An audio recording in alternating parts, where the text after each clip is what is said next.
Assalamualaikum warahmatullahi wabarakatuh. Selamat datang kembali di Legal Podcast. Podcast yang membahas tentang layanan edukasi literasi hukum pemilu dengan bahasa yang mudah dipahami dan mudah dimengerti oleh masyarakat di lingkungan Bawaslu Kota Jakarta Utara. Sahabat-sahabat Bawaslu yang saya hormati, dalam sistem pengawasan pemilu, ada salah satu fungsi Bawaslu untuk meminimalisir adanya pelanggaran dalam pemilu. Apa sih fungsi itu? Fungsi itu adalah pencegahan. Mengapa pencegahan menjadi salah satu fungsi yang fundamental atau fungsi yang krusial dalam pengawasan pemilu? Karena demokrasi yang sehat diukur bukan dari banyaknya pelanggaran yang terjadi dalam pemilu, tetapi dari sedikitnya pelanggaran yang terjadi. Itu semua tergantung pada pencegahan yang dilakukan oleh Bawaslu Kota Jakarta Utara di lingkungannya. Baiklah sahabat-sahabat Bawaslu yang saya banggakan, pada episode kali ini telah hadir di antara kita semua Koordinator Divisi Pencegahan Partisipasi Masyarakat dan Hubungan Masyarakat Bawaslu Kota Jakarta Utara, yaitu Pak Ronald Regen Yosef Tanamal. Selamat datang Bapak Ronald. Selamat datang. Terima kasih undangannya. Siap. Gini Pak, jadi kalau misalnya ini saya agak-agak kaku nih Pak nih. Kalau misalnya mendengar Pak Ronald, manggil Pak Ronald dengan kalimat Pak Ronald, Abang aja kali. nah itu cocok, masuk itu barang kan. Betawi-tawi juga. Karena Pak Ronald ini terkenal dengan humble, asik dan sersan, serius tapi santai. Iya. Kalau manggil Bapak nih kayak kaku banget tidak saya nih Bang nih. Iya benar. Manggil Abang aja lah ya Bang ya. Siap. Biar lebih masuk nih kan. Masuk barang. Masuk barang itu ya. Oh ya, Kakanda jangan lupa ada Dinda di sini nih. Masuk. Oke, sahabat-sahabat Bawaslu. Oke Bang, kita langsung aja kali Bang ya. Boleh. Agar masyarakat bisa mengetahui secara komprehensif mungkin. Oke. Apa sih tugas-tugas dari pencegahan itu sendiri? Oke, terima kasih Mas Ilham. Sekarang ini model di Bawaslu dikenal yang namanya cegah, awasi, tindak. Kalau dulu awasi, cegah, tindak. Nah, kita mengedepankan yang namanya cegah, itu pencegahan. Agar supaya meminimalisir yang namanya terjadi suatu pelanggaran. Nah, bagaimana kita meminimalisir? Bahkan supaya kalau bisa jangan sampai terjadi pelanggaran. Nah, yang kita utamakan, yang kita kedepankan adalah pencegahan. Dalam pencegahan ini kita menggali informasi, mengidentifikasi dan lain sebagainya di masyarakat, kan? Dan juga kedua kita melakukan yang namanya literasi, kan? Artinya pengetahuan tentang kepemiluan kepada masyarakat. Dan yang nggak kalah penting adalah yang namanya sosialisasi. Betul, sosialisasi ini kita turun ke semua, dari mulai pemilih pemula sampai yang udah nenek-nenek kakek-kakek. Yang saat ini tentunya mereka perlu mengetahui tentang peraturan. Yang membumikan pencegahan kira-kira masyarakat ya. Betul, jadi melibatkan juga masyarakat dalam hal melakukan pengawasan partisipasi. Betul. Kenapa? Masyarakat bisa melaporkan seandainya terjadi yang namanya pelanggaran, terjadi yang namanya potensi pelanggaran dan lain sebagainya. Masyarakat bisa turut serta dalam pengawasan. Jadi bukan cuma Bawaslu aja, Mas Ilham. Bukan cuma Bawaslu. Sekarang masyarakat bisa lebih aktif juga untuk ikut serta dalam mengawasi. Nah, itu yang kita namakan pengawasan partisipatif. Iya. Nah, inilah yang kita kedepankan, yang kita dorong supaya pencegahan ini bisa dilakukan secara maksimal, ya kan? Meminimalisir yang namanya pelanggaran, bahkan sebisa mungkin dinihilkan pelanggaran. Kira-kira begitu. Ya berarti seperti ingin masyarakat, ayo kita berkontribusi aktif dalam pengawasan pemilu itu Bang ya. Betul. Betul. Jadi tadi kalau ada masyarakat melihat suatu ada potensi pelanggaran, itu bisa masyarakat melaporkan ke Bawaslu. Bisa sekali. Walau hanya sekedar potensi. Betul, bisa. Itu akan menjadi informasi awal untuk Bawaslu menindaklanjuti tentang laporan masyarakat tersebut. Bawaslu pasti akan menindaklanjuti. Sebab apa? Karena ini menjadi satu bagian yang tidak bisa dipisahkan. Ini satu kesatuan yang menjadi ini endingnya nanti menjadi kualitas daripada demokrasi itu. Iya. Karena masyarakat ikut dalam peran serta dalam pengawasan Pemilu partisipatif. partisipatif ya. Iya. Itu. Jadi masyarakat yang ada di Jakarta Utara, ayo kita berkontribusi aktif dalam pengawasan pemilu. Itu pesan dari Bapak Abang Ronald selaku koordinator divisi pencegahan partisipasi masyarakat dan hubungan masyarakat. Betul. Ini memang sekarang kita harus lebih edukatif, kita harus lebih inisiatif, dan memang ini semuanya tujuannya adalah kebaikan. Artinya kualitas daripada demokrasi. Ya Bang, gini. Ini kita sebenarnya sebuah case atau masalah yang sering dilihat oleh masyarakat umum kali Bang ya. Oke. Yaitu seperti ada contoh politik uang Bang. Nah, itu kenapa sih kok politik uang di dalam kepemiluan ini jadi suatu hal yang jadi ancaman serius dalam kepemiluan di negara kita? Betul. Jadi gini Mas Ilham, ini politik uang ini sesuai dengan peraturan itu memang tidak jelas, itu clear, tidak bisa. Namun di sini adalah kita harus mengedukasi masyarakat tentang bahaya daripada politik uang ini, gitu. Karena esensi daripada pemilu itu akan hilang dengan politik uang ini. Karena kalau politik uang ini orang orientasinya adalah kekuasaan, ya kan? Kekuasaan itu maksudnya saya atau oknum tersebut bagaimana caranya supaya misalnya contoh dalam suatu pemilihan legislatif, saya bisa menang duduk menjadi anggota. Kira-kira begitu. Jadi segala hal itu diupayakan, salah satunya seperti menarik suara dengan ya jadi transaksional. Nah itu politik uang itu, jadi membeli suara si A, tolong coblos saya kasih sekian gitu kan. Ini benar-benar merusak dari wajah demokrasi kita. Kenapa? Esensi dari demokrasi ini, bahkan pemilu ini atau pilkada, itu sebetulnya momentum untuk evaluasi daripada pemimpin-pemimpin kita. Gitu. Jadi pemimpin-pemimpin kita ini adalah momentum untuk dievaluasi. Apakah mereka masih amanah, memegang amanah itu, amanah rakyat ini, gitu kan? Atau mereka udah nggak peduli nih, kan ada ceritanya tuh. Wah, kemarin pas baru mau calon, ya kan? Nyari, rajin nongkrong, ya kan? Ketemu, ngopi, apa semua kan?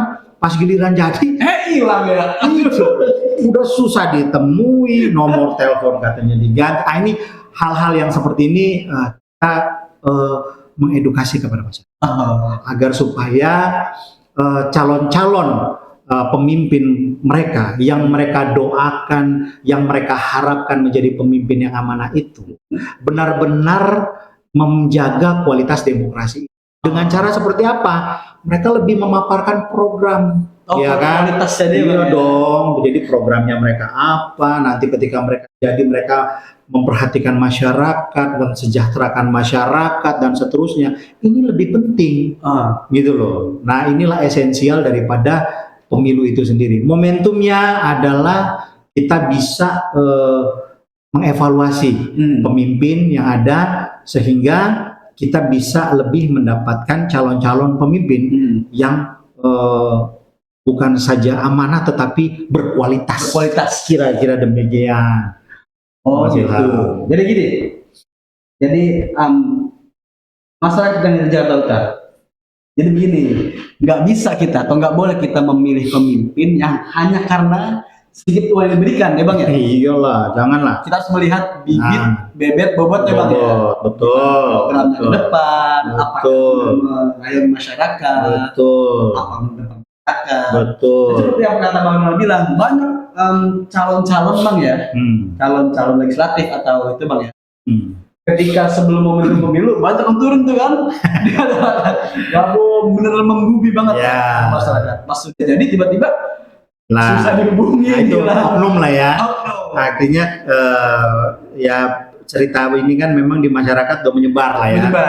Giliran pada saat mencalonkan gampang ditemui, giliran susah ditemui gitu kan. Nah ini komunikasi-komunikasi seperti ini yang seharusnya menjadi atensi untuk demokrasi yang lebih baik. Oh. Artinya seperti itu tadi, ketika mulai dari pencalonan sampai dia jadi, komunikasi itu terus terjalin gitu, Mas Tam. Ya kan?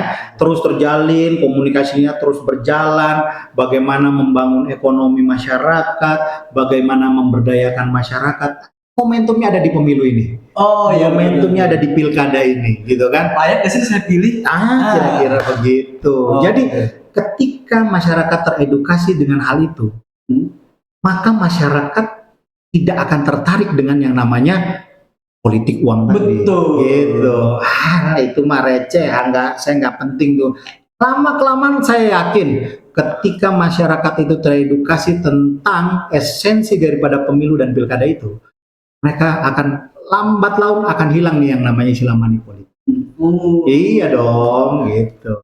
Karena mereka akan pilih pemimpin-pemimpin yang keren, yang komunikatif, ya kan, yang gampang dijumpai ketika masyarakat perlu dan lain sebagainya, gitu kan. Mereka bisa membela, mereka bisa memberikan solusi. Kira-kira begitu. Mendengar keluhannya Bang ya. Kira-kira begitu, Mas Ilham. Oke, jadi semua hal itu Bang. Dari obrolan kita tadi itu sebenarnya ada hal-hal yang menjadi titik fokus. Ya. Tadi yang di awal Abang bilang bahwa kita sedang membumikan atau mensosialisasikan masyarakat agar turut aktif dalam kontribusi pengawasan pemilu. Betul. Bang, gini Bang, kenapa sih partisipasi masyarakat itu sangat penting banget di dalam pengawasan pemilu? Kenapa Bang? Itu tadi. Memang ini sangat-sangat penting, sangat-sangat penting karena pertama alasannya ya, wilayah yang besar, contoh ini di Jakarta Utara, kan wilayah yang besar, di Bawaslu pengawas pemilunya hanya beberapa orang, kan? Maka daripada itu Bawaslu melibatkan, artinya mensosialisasikan untuk masyarakat, tokoh agama, tokoh masyarakat, tokoh pemuda, ormas, dan simpul-simpul komunitas lainnya itu turut serta dalam pengawasan partisipatif itu, gitu. Sehingga yang tadi yang kita sebut tadi, di sini ada potensi nih akan melakukan pelanggaran, gitu. Misalnya contoh bagi-bagi sembako, pada Andre tuh, iya kan, gitu kan. Nah, masyarakat bisa memberikan informasi kepada Bawaslu. Nah, Bawaslu ini kan kita punya jajaran nih di wilayah, ya kan? Di wilayah misalnya di kelurahan ada PKD. Oh, ada PKD. Ada PKD, ya kan? Pengawas kelurahan ya. Kelurahan desa, ya kan? Baru ada di tingkat kecamatan ada panwascam. Oh, panwas kecamatan. Betul, ya kan? Gitu. Baru di tingkat kota Bawaslu Kota Jakarta Utara. Nah, di sini masyarakat bisa secara aktif juga. Sekarang kan nih lagi tren dengan gadget lah ya. Gadget. Betul, artinya lebih mudah masyarakat mengakses dengan aplikasi. Ya kan? Di aplikasi kita itu ada yang namanya Sigap Lapor. Sigap Lapor. Betul. Baru kita ada hotline untuk di WhatsApp. Bisa dihubungi, bisa diberitahu lewat WhatsApp, WA gitu kan. Sekarang kan WA mama di dapur aja. Sambil masak bisa sambil WA-WA-an. Kira-kira begitu bisa itu. Oh ini baru difoto misalnya gitu. Itu akan menjadi informasi awal buat Bawaslu. Oh iya, itu akan menjadi informasi awal buat Bawaslu untuk turun dan menelusuri laporan masyarakat tersebut. Nah, inilah pentingnya pengawasan partisipatif daripada masyarakat. Benar-benar ada kontribusi. Benar-benar ada kontribusi. Ini secara nantinya secara keseluruhan membawa kualitas demokrasi kita yang keren. Oh, sangat ini, sangat apa namanya? Ada keterkaitan semuanya. Ada keterkaitan. Misalnya lagi masak dapur nih mama. Dapur. Wah, ada bagi sembako tuh, dapur berarti uang tuh. Foto bisa tuh Bang ya? Bisa. Kirim langsung ke sigap lapor atau hotline Bawaslu Jakarta. Betul. Jadi ini kegiatannya si A sebutkan kan? Nanti kita klarifikasi. Kira-kira seperti itu. Jadi dalam kondisi apapun sebenarnya masyarakat di lingkungan Jakarta Utara bisa berkontribusi aktif Sangat bisa. untuk pengawasan pemilu. Betul. Oh ya Bang, ini Bang, kan Abang selaku koordinator divisi pencegahan, partisipasi masyarakat dan hubungan masyarakat. Betul. Sebenarnya Bang, apa sih Bang relevansinya antara humas, hubungan masyarakat dan pencegahan Bang? Nah ini pencegahan yang kita lakukan kaitannya dengan humas tentu ya. Kita ini humas itu ibaratnya jadi toanya nih, ya kan? Penyebar lah ya. Iya, menyebarkan. Artinya bisa melewat media sosialnya Bawaslu, ya kan? Bisa lewat Instagram, bisa lewat Facebook, bisa lewat Twitter, bisa banyak media yang bisa kita lakukan untuk memberitahukan tentang kepemiluan. Misalnya, contohnya ketika dilaksanakan nantinya pemilu atau pilkada, tentang aturan-aturannya, ya kan? Bagaimana caranya masyarakat melapor, ya kan? Dan seterusnya. Nah itu diinformasikan juga lewat humas. Nah, ya kan? Kayak toa beneran ya? Iya benar. Lalu kedua, humas berkolaborasi dengan teman-teman wartawan. Oh, kolaborasi. Iya, teman-teman wartawan ini menjadi pilar demokrasi, bro. Serius. Nah, benar-benar memberikan satu edukasi kepada masyarakat. Mereka memberikan informasi yang valid pada masyarakat dengan sumber-sumber yang jelas. Nah, kami sudah bekerja sama dengan wartawan, kegiatan-kegiatan, bahkan ada hal yang sifatnya ada hal yang perlu secara masyarakat luas mengetahui. Ya, bukan cuma kegiatan Bawaslu ya, tetapi satu hal yang penting itu biasanya kita mau mengundang masyarakat wartawan dalam hal ini untuk membumikan. Membumikan supaya masyarakat Jakarta Utara secara utuh mengetahui tentang aturan-aturan, lebih familiar lah dengan yang namanya pemilu dan pilkada. Karena banyak juga orang yang memahami tentang pemilu dan pilkada itu cuma ke TPS doang. Datang ke TPS doang. Nanti nyoblos doang gitu ya? Nyoblos doang sama tinta-tintaan. Ini momentum yang sangat-sangat luar biasa. Momentum yang sangat-sangat berharga. Sayang kalau cuma datang TPS, nyoblos sama tintaan itu doang. Sedangkan esensinya nggak tahu. Nggak dapet ya? Nggak dapet. Kamu milih siapa? Kenapa kamu milih? Karena ini, karena itu. Pribadinya nggak tahu. Itu pernah kami temui gitu. Ya, karena deket sama ini, deket sama itu. Kira-kira begitu. Padahal esensi daripada pemilu itu yang tadi saya jadi ajang evaluasi pemimpin. Gitu. Itu Mas Ilham. Berarti sempat ada case yaitu nanti gue nyoblos aja deh, yang penting bisa nyoblos, ada tintanya aja deh. Itu nggak bagus itu Bang ya. Ya ini kan apa ya, seru-seruan. Kalau di sisi lain kan harus nyoblos, foto gratis makan ini. Biasanya ada tenan-tenan yang gratis di restoran yang dapat diskon atau apa gitu kan, gitu. Tapi maksud saya itu oke, nggak salah. Cuma yang lebih penting dari kami adalah bahwa masyarakat secara umum, masyarakat di Jakarta Utara mengetahui dan secara umum memahami esensi daripada pemilu itu. Bahwa di pemilu itu ini menjadi ajang untuk evaluasi pemimpin. Ini menjadi ajang untuk benar-benar mengetahui pemimpin kita yang amanah. Kira-kira begitu. Ya kan? Jadi bukan cuma sekadar status. Ya kan? Oke. Dewas ini kan Bang ya, banyak anak muda yang akan menjadi tonggak estafet dari orang tua kita pada zaman sekarang bang ya. Penerus lah gitu bahasanya. Ya. Nah, gini bang, kira-kira apa sih pesan abang untuk generasi muda sekarang nih untuk mencapai demokrasi yang lebih sehat, untuk bagaimana sih kiat-kiat untuk memilih pemimpin yang mengayomi masyarakat, yang benar-benar berkontribusi aktif pada masyarakat. Ya. Kira-kira apa bang pesan untuk generasi muda sekarang? Ini generasi muda ini penting karena memang betul-betul penerus bangsa. Nah, ini momentum menjadi mengetahui pemuda-pemuda itu mengetahui tentang pemilu dan pilkada. Gitu. Saya sebetulnya secara pribadi ya, saya punya sebuah harapan bahwa literasi tentang pemilu dan pilkada ini itu masuk dalam kurikulum. Oh, kurikulum di sekolah? Iya, karena ini hal yang sangat esensial. Oh, berarti kita tanamkan sejak dini gitu. Betul. Karena kenapa? Ini hal yang esensial. Orang memang berpikir cuma hanya kegiatan cuma sehari nggak terlalu penting. Iya kan? Pikirannya nyoblos penting cuma datang nyoblos aja gitu kan. Sedangkan ini hal yang tersirat di dalam ini sangat-sangat fundamental.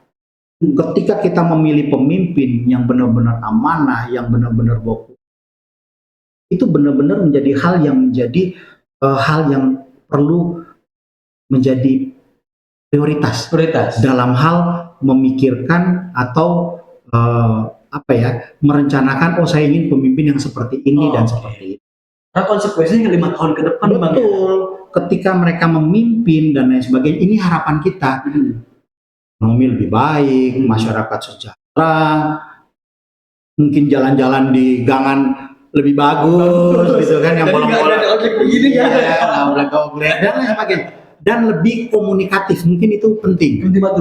Pemimpin yang lebih komunikatif dengan masyarakat, ya kan? Nah, inilah hal yang terpenting ketika kita harus membumikan tentang pemilu dan pilkada ini kepada pemuda-pemuda dengan bahkan pemilih pemula. Iya, ini perlu sekali Mas Ilham, perlu sekali supaya pemilih pemula ini dengan pemuda-pemudi yang ya bahasanya Gen Z lah ya kan, kira-kira begitu. Itu sangar-sangar bang. Iya, ini karena sebetulnya pemuda itu kan terkenal dengan kekuatan. Itu ya kan? Iritnya kekuatannya yang luar biasa. Ini menjadi momentum bahwa bisa berkolaborasi dengan para pemimpin yang ada untuk memberdayakan pemuda dan pemudi ini untuk beraktivitas, untuk ikut dalam hal membangun kita. Iya dong, dengan berbagai kegiatan diperjuangkan, diikut sertakan, sehingga produktif juga pemuda-pemudi kita. Berarti saat ini untuk beberapa tahun ke depan, ini generasi muda sangat penting nih bang. Oh, perlu sekali. Mana ada harapan dari Bang Ronald nih bahwa tentang kepemiluan baiknya ditanamkan sejak dini bang. Masuk dalam kurikulum kalau bisa. Kurikulum ya. Kalau bisa kan, saya pernah cerita nih sama Sudin Pendidikan di. Saya sampaikan juga harapan seandainya bisa masuk ini dalam kurikulum dan mereka memberikan beberapa masukan yang cukup keren juga gitu, dan mungkin nanti akan menjadi sebuah program daripada Bawaslu untuk membumikan pemilu dan pilkada ini kepada para generasi muda. Iya. Jadi kalau istilahnya dalam pemilu itu pemilih pemula. Mas Ilham. Ya kan, jadi kepada pemilih pemula supaya mereka memahami esensi daripada pemilu dan pilkada. Kapan Bang Ronald ini bener keren. Coba bisa didengar itu kan Anda. Ya. Oke, Bang Ronald, ini perbincangan kita luar biasa sekali sebenarnya. Ya. Ada harapan-harapan besar yang sangat diharapkan oleh Bang Ronald.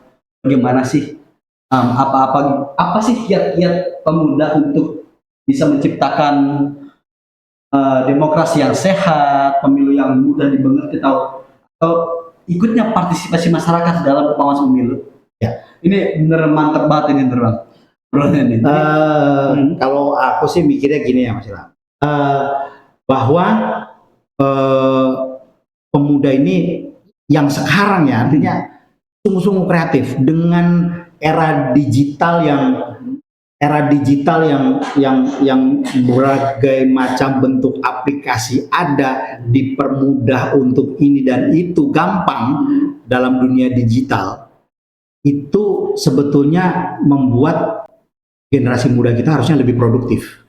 Nah, ketika kita punya kekuatan pemuda yang generasi muda yang produktif, dipadankan dengan pemimpin yang komunikatif, ngeri nih barang.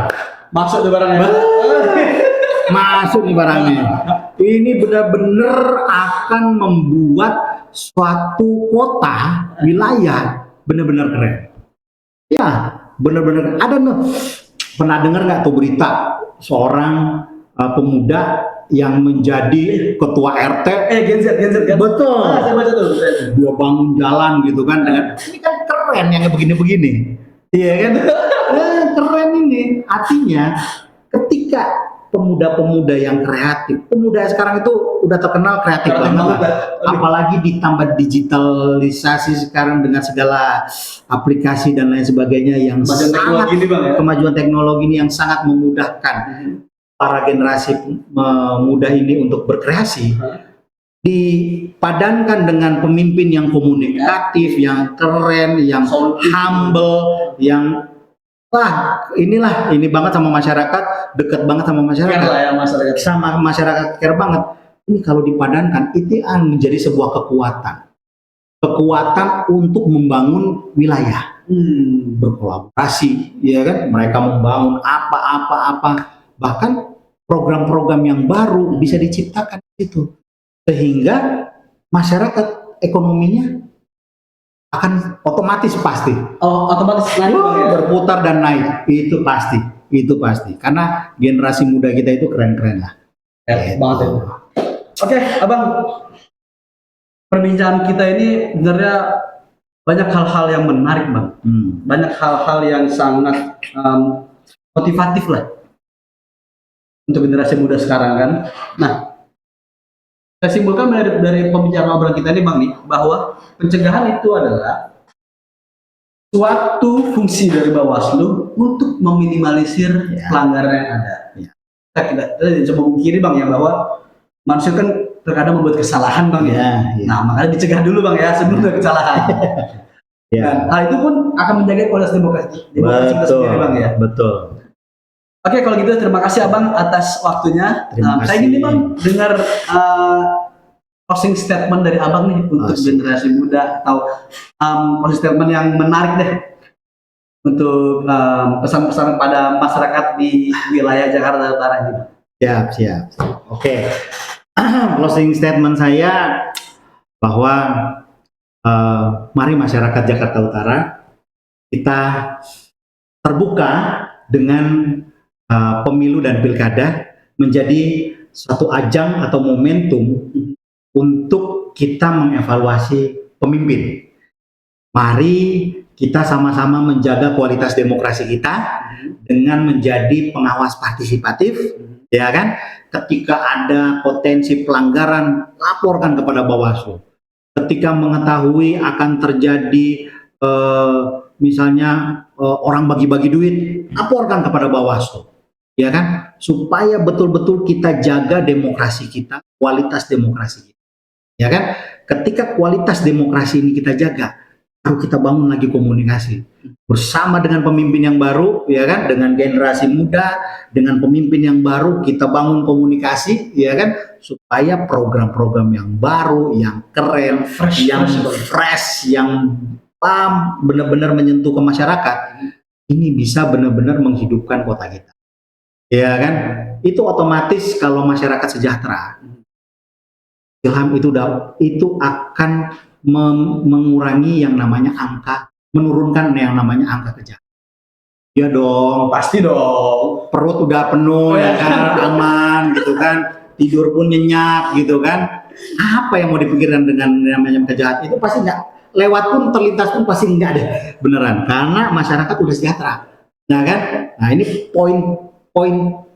pointer juga salah satunya hulu ke hilir. Ketika masyarakat sejahtera, kualitas demokrasi bagus, masyarakat sejahtera, otomatis pasti akan menurunkan yang namanya angka kejahatan. Tahu sendiri kan, ini kan dikenal nih wilayah Jakarta Utara, Priok kan. Waduh. Nah, gitu Tahu kan. lah ya gimana Ya. pandangan orang ya. Katanya. Tapi tapi ya udahlah, artinya itu cuma akan jadi sekedar cerita gitu kan. Ketika kita benar-benar menjaga kualitas demokrasi kita, ya kan, kita memilih pemimpin yang betul-betul amanah dan berkualitas, komunikasi terjalin terhubung dengan baik, ya insya Allah pasti saya yakin dan percaya bahwa hal yang terbaik dan baik itu pasti akan terjadi di kota Jakarta Utara. Itu Mas Ilham. Bang, saya tadi kan saya ingin di statement untuk obrolan kopi kali ya, obrolan kopi bahwa logika tanpa logistik itu anarkis. Ujung-ujungnya ke perut Bang sebenarnya Bang. Iya betul. Tenang, insya Allah semua aman dan sejahtera. Kira-kira begitu. Baiklah, masyarakat Jakarta Utara. Untuk episode kali ini kita ucapkan terima kasih kepada Abang Ronald. Siap, terima kasih. Selaku Koordinator Divisi Pencegahan Partisipasi Masyarakat dan Masyarakat di Bawaslu Kota Jakarta Utara. Terima kasih Abang Ronald atas kehadirannya. Terima kasih ya. Terima kasih. Pada episode kali ini. Terima kasih. Baiklah, untuk terakhir, bersama rakyat awasi pemilu, bersama Bawaslu tegakkan keadilan pemilu. Assalamualaikum warahmatullahi wabarakatuh. Waalaikumsalam.